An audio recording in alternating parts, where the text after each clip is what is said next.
the only network in the world which has views from Tehran, Beirut, Washington, Los Angeles,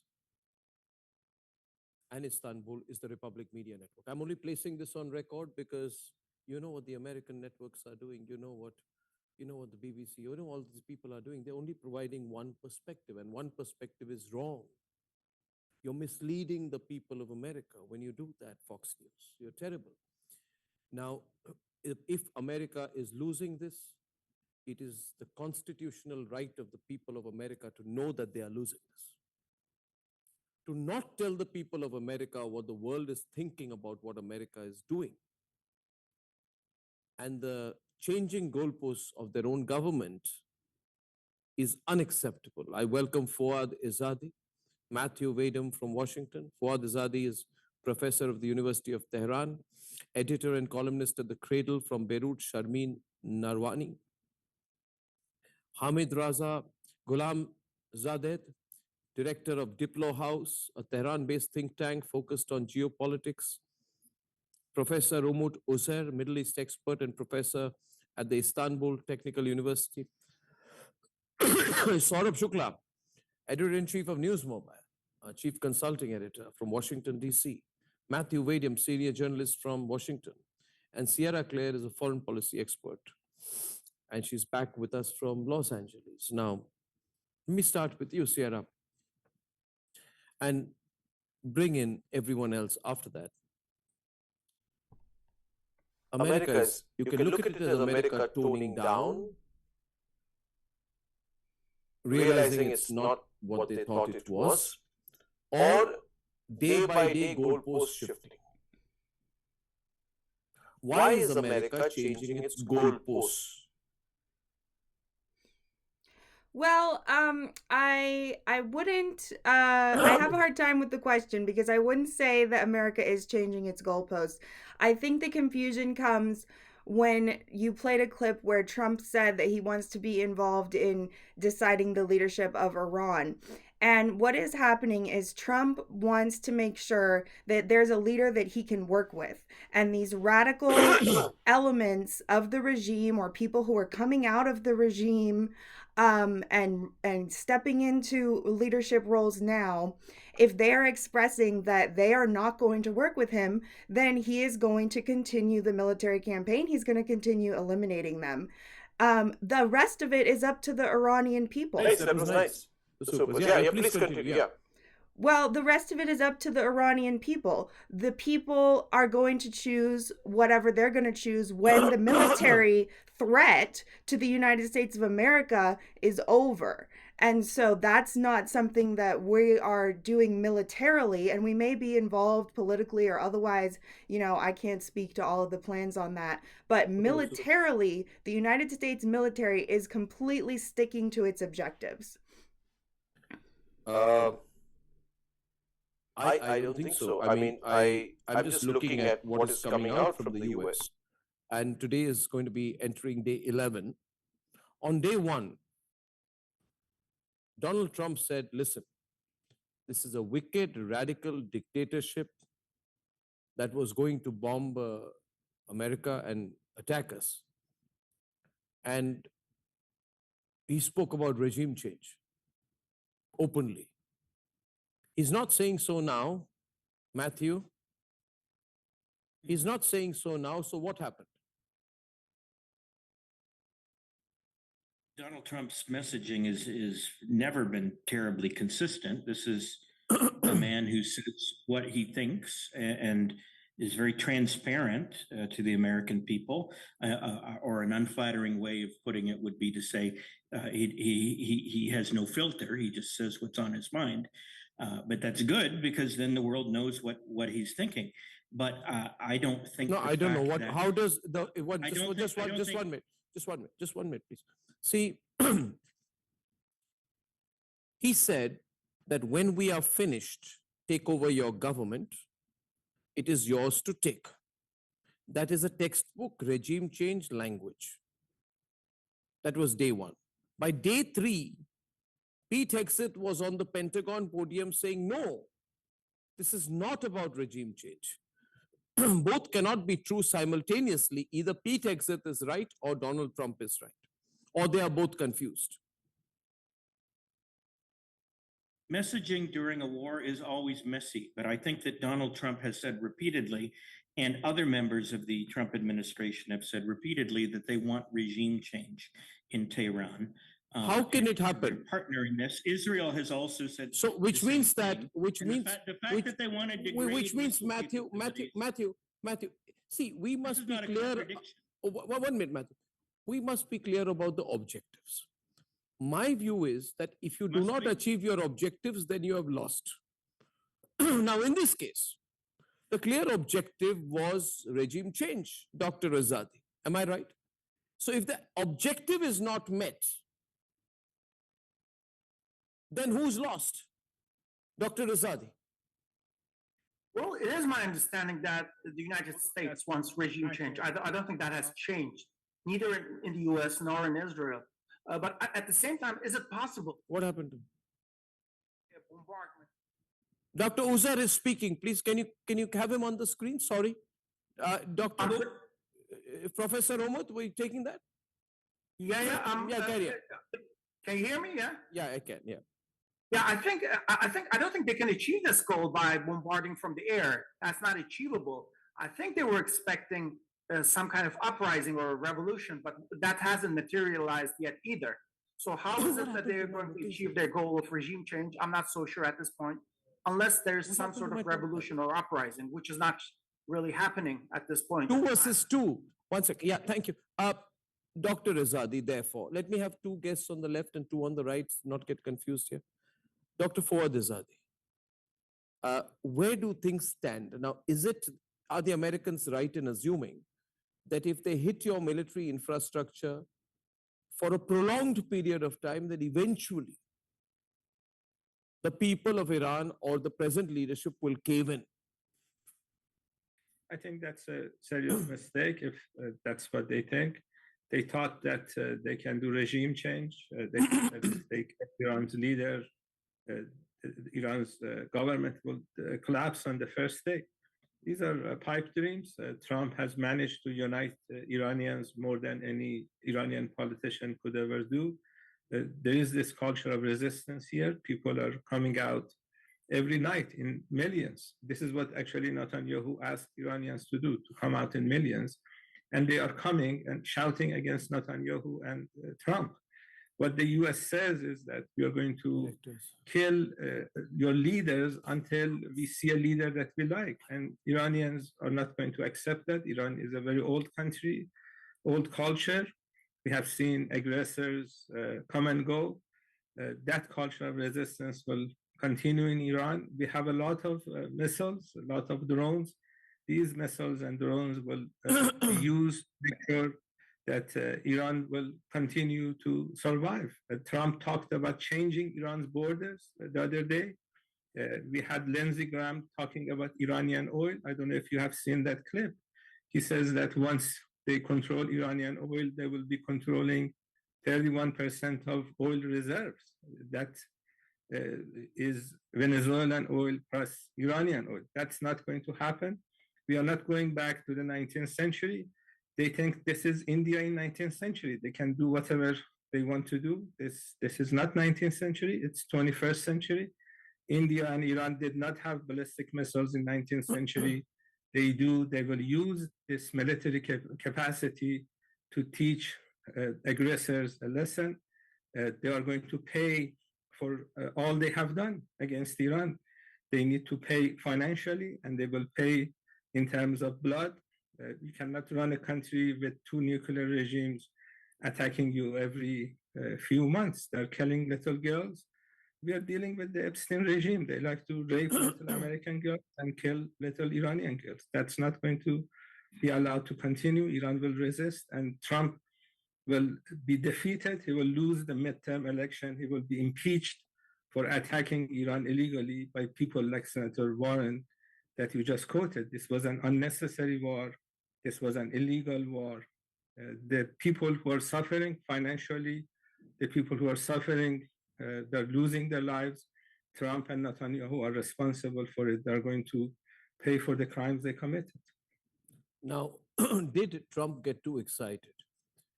And has Trump got it terribly wrong? Because Trump said, and he said this on day 6, Sharmeen, I'm actually analyzing what he says every day. Some people tell me it's a waste of time. Don't analyze what Trump says. He himself doesn't remember what he said in the morning by the time he has lunch. But regardless of that, I'm analyzing this. Now, he said that unconditional surrender. He put out a Truth Social post. First, he said regime change. Then he said, I must choose the successor. Now, when Mujtaba Khomeini was elected, then he said, I'm not happy with that. I'm not happy with Mujtaba. And then he said, I now want unconditional surrender. He said on the 6th. Now he sent peace exit today. He said, I don't want regime change. I don't want unconditional surrender. I just want to target their missiles, which means probably, Sharmeen, he wants to exit. He wants an honorable exit out of this without losing too much face. What's your reading from Beirut? I think you're exactly right. I think he's miscalculated enormously and is sort of running on bluster right now and providing completely incorrect information to the American public. We know he's looking for an exit because he held, at his initiative, an almost 1-hour phone call with Russian President Vladimir Putin yesterday to discuss ostensibly the crisis in the Persian Gulf, the war, and they say Ukraine as well. I think, as we've seen I think the day before, a bunch of Arab ambassadors from the Persian Gulf had reached out to Russian Foreign Minister Sergei Lavrov to see, what could be done. At this point, Trump is reaching out, and his allies are reaching out to the Russians. This just goes to show who the players are, on the global stage today, because of course Russia has a strategic relationship with Iran. But then he kind of set himself up, because just 2 days before, he made out that the Russians are providing Iran with intelligence, satellite intelligence, that are making their targeting very precise. As a result of this call, we hear that Putin offered some suggestions to how an off-ramp could be created. We have no idea the details of what Putin provided, but I would agree 100%. This is the way. It's either he's going to go to Vladimir Putin or he's going to go to Chinese President Xi Jinping, because pretty much nobody else has an enduring strategic relationship with the Iranians right now. And he is in an absolute corner. Trump pushed this war forward, didn't listen to military commanders, didn't want to hear what they had to say. From leaks we've heard from people close to the president, he was very, very irritated when he would hear a solution that he didn't want to hear. So he went forward with this war. And I just want to mention one thing. This is the first time we've ever seen a U.S. president wage a war without first securing the majority favorability opinion by the American public. Yeah. He had no patience. He went straight in. So these are the repercussions. Hamid Raza, the world needs a way out. Can Tehran give him a way out? See, can Iran give him a way out? Iran is also now saying that we are not going to give up. We are going to keep attacking. We will not talk. We will not negotiate. But one way out for Trump could be if there's a back channel with Trump. The problem with Trump is the moment he does a back channel talk, or someone in the Washington does, he's going to tweet about it within 5 minutes. But is it possible that Iran or some other country in the Middle East, on behalf of Iran, can give Trump an exit that he needs? And some kind of an honorable exit out of this mess that he's landed himself in? That attitude actually makes the question very difficult. Honorable exit is not possible because he made a huge mistake. and he needs to pay the price.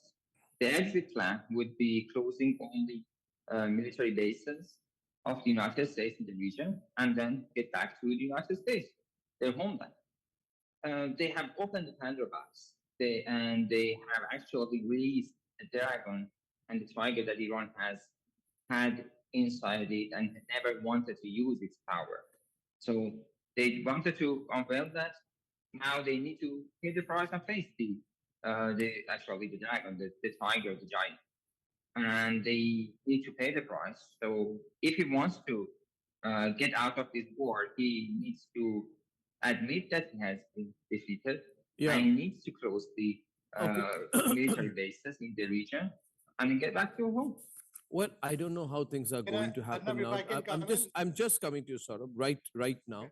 But at the end of the first round of conversation, it's 9:30 here today in New Delhi. And one thing I want everyone to watch and understand. First of all, I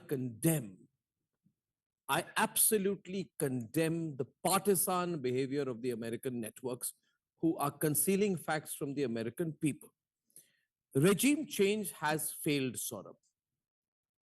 Unless you now say, I will assassinate, Ayatollah Khamenei's son, Mujtaba, as well. That has failed. Now they are saying they are retreated to infrastructure and military degradation. Let's be clear here right now. This was not about military degradation on day one. It was about regime change. It was about surrender. Arnab, I will put out in front of our viewers the factual position as it exists from the ground here in Washington, D.C. and White House. The thinking is twofold. One, that there was a end goal that the U.S., led by President Trump, had to make sure that Iran is out of its nuclear infrastructure, its ballistic infrastructure, military infrastructure is hit, the top leadership is taken out, and the IRGC is hit badly. The sense is that has happened in the first phase of the operation. The second feeling is that this is not going to be a long drawn operation. There is clear consensus here, even though in Washington system and the White House, President Trump takes a final decision. There obviously he relies on a set of advisors, but there is a building consensus now that it has to end at some stage. Regime change, it's an evolving situation, as there is evolving situation in every war. How is regime change evolving situation? Allow me so 1 minute. Just small. I know you will, but I'll just want to come in for 10 seconds. Allow me. My only point here is that killing Khamenei, attacking Iran, bombing Iran is desalination plants with tomahawks killing 150 Iranian schoolgirls, all was towards the goal of regime change. They said, when we are finished, you take over. Now, my point is, if you've done everything, you've killed Khamenei, you've assassinated the supreme leader, you've attacked them, you've destroyed their desalination plants, you have killed 150 Iranian schoolgirls with a tomahawk missile and denied it. And after all of that, and you keep hitting them, you've hit thousands of targets. And after all of that, if neither are the people of Iran taking over, or there any regime change, then what is the plan? What is the plan, Saurabh?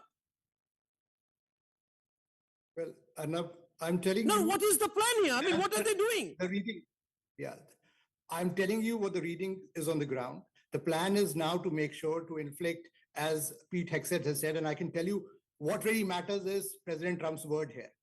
Nobody else matters in the US system. I've spoken to a lot of people in the White House and they say what president says, and he's the transparent guy who says it, something on Truth Social, and that is their final word. No, the purpose was the oil. They won't have the oil if there's no regime change. Saurabh, 1 minute. One minute. Just one. If there is no regime change, Professor Omut, they will not get the oil. If there is no regime change, they will not get the oil route. They will not get control of the Straits of Hormuz. If this was about the Saudis and the Israelis coming together and telling Trump to do it, they wanted the system in Tehran to change. They didn't want a few missiles hit and to be hit back in turn. There was a strategy, and that strategy doesn't seem to be working. Dr. Umut, how do you view that? What happens to that original strategy? Was Trump misled? Yeah, I mean, it is my understanding that the Americans expected some kind of revolution in Iran to complement the air bombardment, because the latter is not enough to have a revolution or a regime change. It's not possible just by bombarding. And I do not expect the American ground troops on the ground. It's maybe except a small group of commandos or some sort of Marines. But I don't think that will happen. And without that, the regime change will not happen unless there's a revolution. Are there elements of a revolution in Iran? Our Iranian colleagues would be better to address that issue.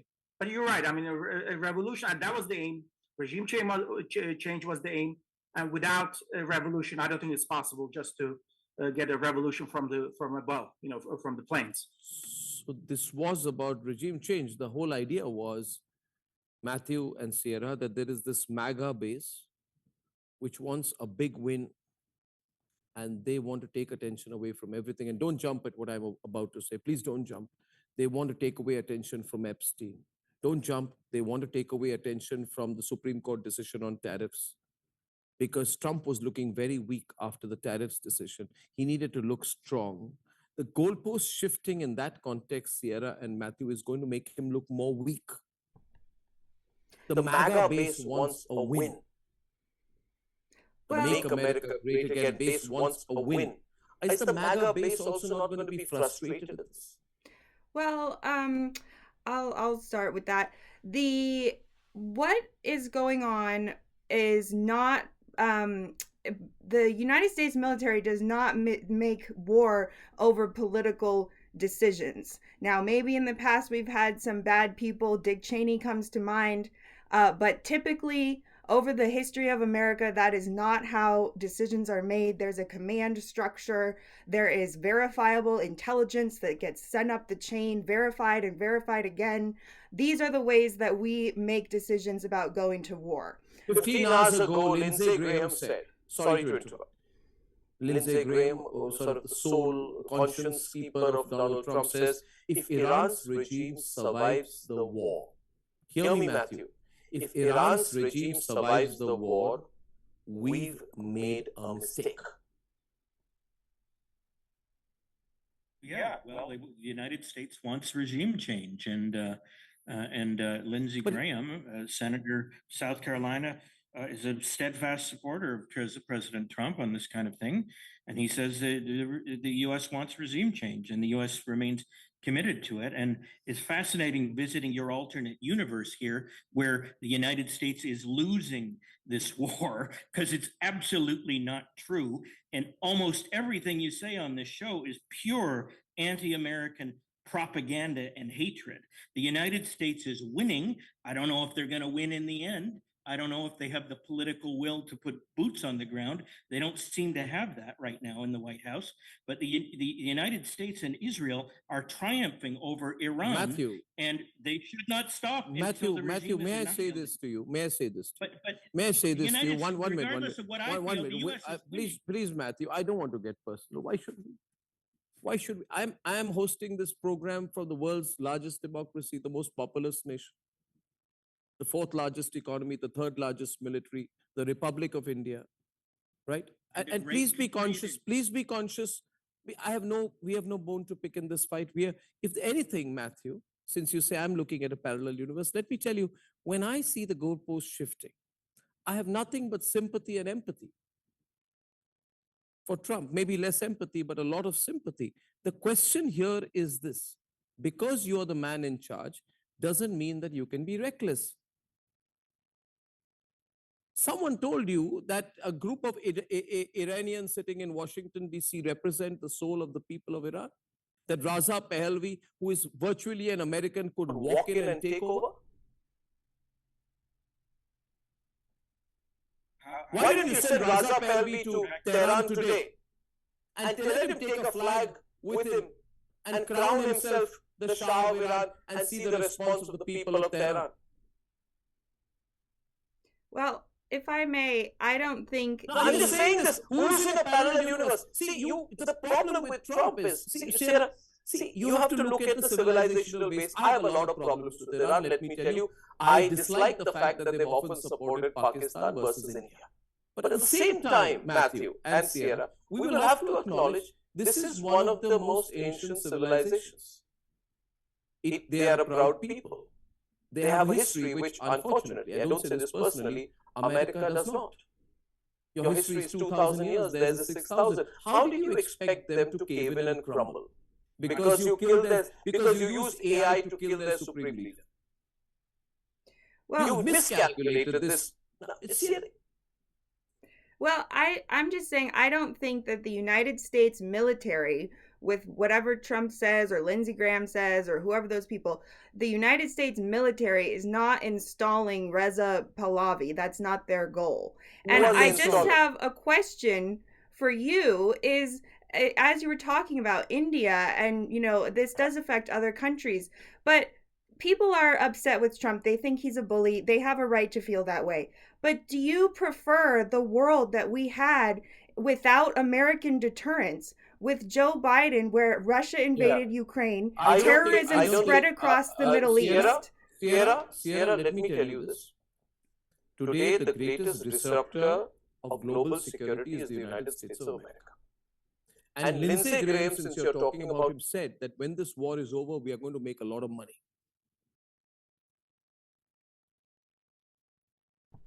Well, we're going to make a lot of money. Well, I mean, Lindsey Graham says a lot of things. This was the American attitude which upsets people. And I think, I'm not sure where this is headed. Where is this headed? We're going to have to resolve this. Sharmeen, where do we start? This has to be resolved. Maybe some country comes here and starts negotiating a quick exit for both sides. Is it possible?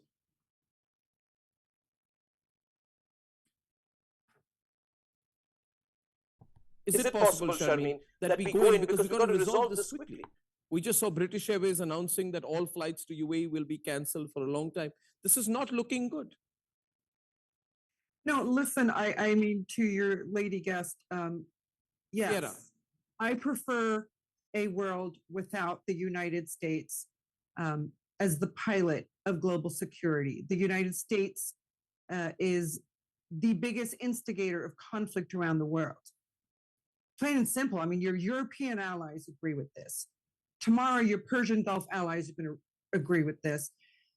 Today, your Northeast Asian allies realize that you're not really going to secure them. You're only in for your own interests.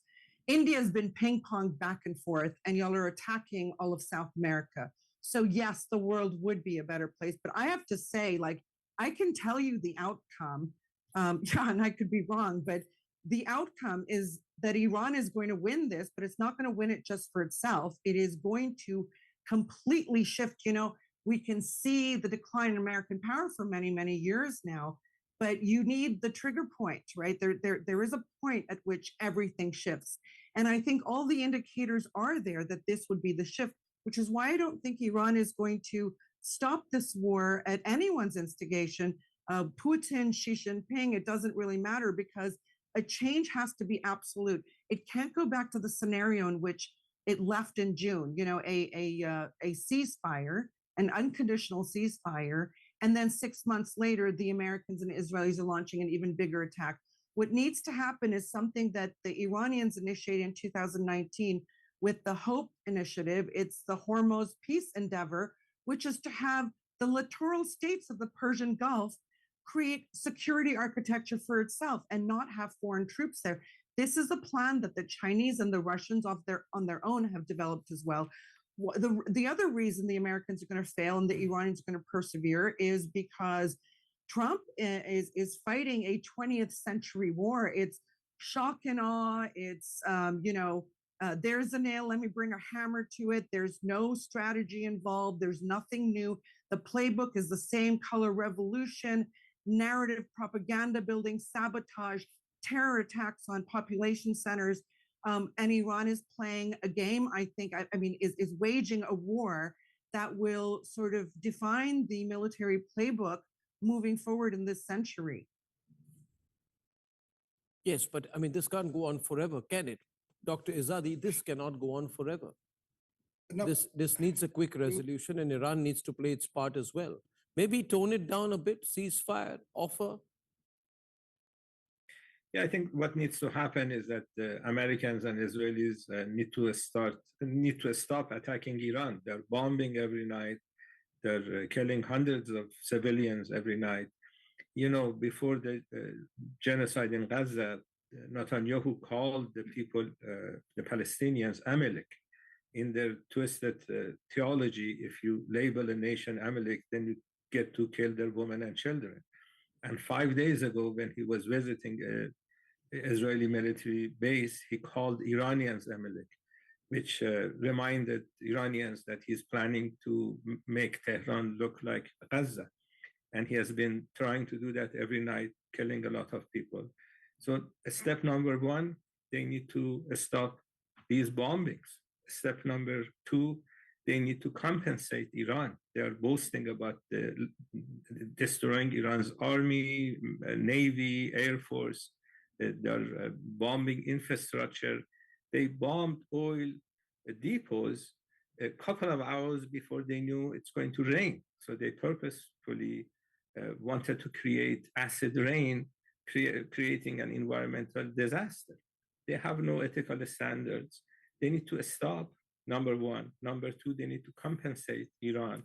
We have people in Iran that are talking about a regional reconstruction fund. That we have had a lot of damage, financial damage, because of this reckless, unnecessary war. So they need to pay. When you break it, you own it. They need to pay for what they have done. And then Iranian leaders will decide whether they want to stop or not.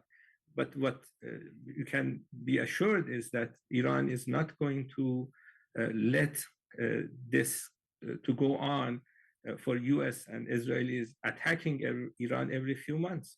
They have this idea of mowing the lawn, just attacking your enemies every few months. Saurabh, that's not going to happen. Saurabh, could this get worse for Trump if he drags it? Arnab, the war is not going to be long drawn because of the domestic considerations also, and I don't think at all that Iran is winning at this stage. Can you explain? Can you forget who's winning? Can you explain why you think it won't be long because of domestic considerations? No, stay on that. You said because of, sorry, you said 1 minute, Saurabh. You said because of domestic considerations, it won't be long. Which domestic consideration? I can tell you straight away that the midterms is a very, very important key factor for President Trump and his advisors. He does not want any boots on the ground. There is also a sense of frustration with some of the allies within the Middle East. They're getting attacked, but they are not really shaping up enough, coming together to attack Iran. So there is a sense of frustration also which is setting in. I'm telling you the situation on the ground as it exists today. This is an evolving situation, but I don't think it's a wishful thinking on on part of the Iranian panelists here from Tehran that they're winning the war. They are not. In fact, the Iranian regime is getting so frustrated that they're attacking innocent civilians in hotels, in other places, in Dubai, in other places, because they're getting frustrated. If they were winning, they would be taking on a military target. Your navy has been destroyed. Your top leadership has been destroyed. It is just the last final operation. I can't give you because, a senior source told me something very, very specific that is getting underway. I can tell you, and when share it, no problem, Saurabh. You're only talking to me. There is a sense, there is some strategic material which needs to be retrieved, and that operation will get underway.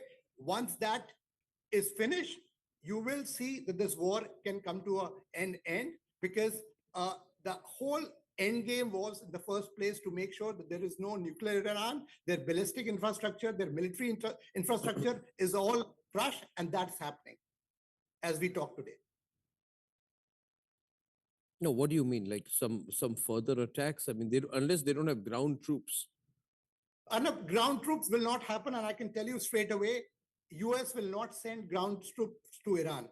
The whole premise of this war was that President Trump does not want a long drawn war. But Trump is now saying, I'm ready for talks. Iran is saying, we don't want to talk. Arnab, you will be surprised. You know what?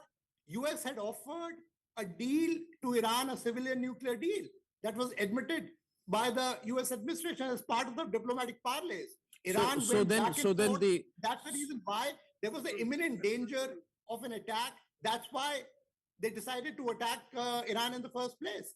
There were factors which precipitated it, but nobody wants a long-drawn war. That's a view emerging here from No, Washington, DC. But as I asked evolving- Professor Oza, Yeah. this whole story going around that the Iranians are capable of taking maximum pain without flinching an eyelid. How is it even possible? If Iran is being attacked in the way that it has been for the last 10 days, what will happen in another 10 days? Are you saying the people of Iran are tremendously resilient? The economy will survive this? The infrastructure You can forget the 8-year war. The 8-year war was not with America. It was with Iraq. Yes, it was NATO weapons and GCC money, and 8 years a war was waged against Iran. They bombed the hell out of civilian areas every single night. Iranians had to close their curtains and turn on kerosene lamps because they were hitting cities. That went on for 8 years. I don't think this American president or most Americans understand the resilience of the Iranian people. They have given them absolute cause to coalesce around their leadership and their military, who have become heroes overnight. Y'all don't know what you're dealing with. This is not Iraq. This is not Afghanistan. It's not Libya. It's not Venezuela. Sorry to interrupt. No, that's all right. Matthew, Sierra, we're seeing if I look at the tone and tonality, Matthew, 10 days back, all my American guests were like, I got them, we finished them, 24 hours, taught them a lesson. We're big Superman memes, Pete exit, finger wagging at the world. We want the oil, we want to win. Forget democracy, forget the people. It's about America winning. Today, the Americans are silent. They don't know what they got themselves into. And also, it's a question of embarrassment, I guess, Matthew. Such a large country, which every day morning, the president wakes up and says to the rest of the world, you are nobodies. This is the United States of America, goes and abuses people in Davos, talks down to people in Europe, attacks people personally. And now you are encircled in a war that you started. Matthew, it's time to maybe cut your losses and move on. The United States is not encircled. I don't know if the United States is going to win this war in the end, but it's not encircled. The United States has been raining hellfire down on Iran for the last week and a half, and it deserves everything that Iran deserves. The regime deserves everything that it gets. So, I don't see why the United States has to cut its losses. If this goes on for many more weeks or many more months, then it may be a problem. But we're only talking about a week and a half into a war, and already you're saying that all is lost, and the United States needs to run away with its tail, tucked between its legs, which is just bizarre. And I don't know where you're getting your information from. Not getting my information from anyone, but the changing tone and tonality, where America is banking